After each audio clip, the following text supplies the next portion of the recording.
Hello friends, Maddie here, and today I am going to model a very simple object, a robo type object in Blender. I am going to model it and little bit texture it also in Blender. Today I am going to model in Blender. So let's start. Let's start.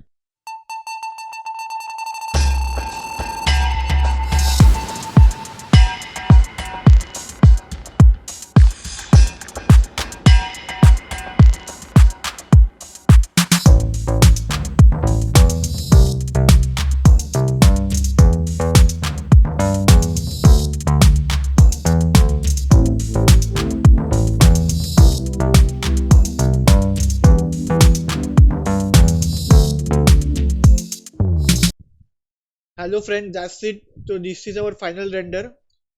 I am going to save this image first. I am going to save this image. Save as JPG. Stop. I am going to name it as robo, and I am going to save this image. This is our thumbnail image. So this is our model. I hope you guys like this video. This is very simple model done in Blender. I hope you guys like this video. Stay tuned to my channel for more 3D modeling videos like this. Also some gameplay of some games which I have. So stay tuned to my channel and I will see you in my next video. Bye guys.